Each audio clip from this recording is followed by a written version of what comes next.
তুমি বাসাতে কবে বের হইছো? রবিবার। রবিবারে।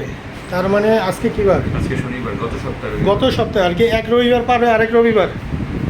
গত ও, সপ্তাহে আর কি? রবিবারে, আজকে শনিবার, মানে শনিবার। পুরোপুরি এক সপ্তাহ। এক সপ্তাহ। এতদিন কই ছিলা? ট্রেনে করছে। ট্রেনে ঘুরছো? খাওয়া দাওয়া টাকা কি বাসাতে নিয়ে বেরিয়েছিলা? কত টাকা? আরে 2,500। সব শেষ না আছে কিছু?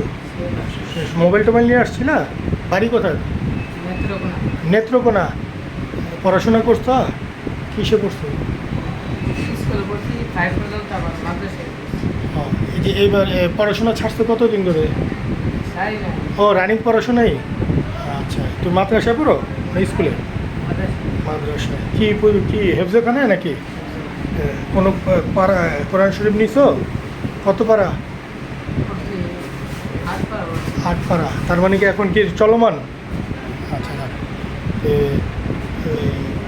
তো তোর লগে ওর লগে কীভাবে পড়ে? ওই দোকানে আসছিল কাজের উদ্দেশ্যে, যে কাজ লাগবে, তো দোকানে তো ঠেলে রাখাই হয়।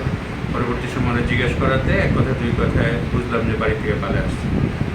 তো ওর থেকে ওর বাবার নাম্বারটা নিলাম, নেওয়ার পরে ওরা বলছি ফোন দিয়ে, মানা করে, ফোন দিতে মানা করে। যাই হোক, অনেকক্ষণ ওরা বোঝানোর পরে ও রাজি হচ্ছে বাড়িতে কথা বলা। ওরে ফোন দিলাম, ওর বাবাও কাঁদতেছে বা হচ্ছে আসতে, ওর মাও ইয়া করতেছে, বলতেছে যে তোর যেভাবে হোক আমার ছেলের একটু আপনারা রাখেন, আমি নিতে আসতেছি। এখন যেটা শুনলাম যে ওরা এইখানে ঢাকাতেই থাকে, বাড়ি নেত্রকোনা, কিন্তু থাকে এখানে কোন জায়গায়?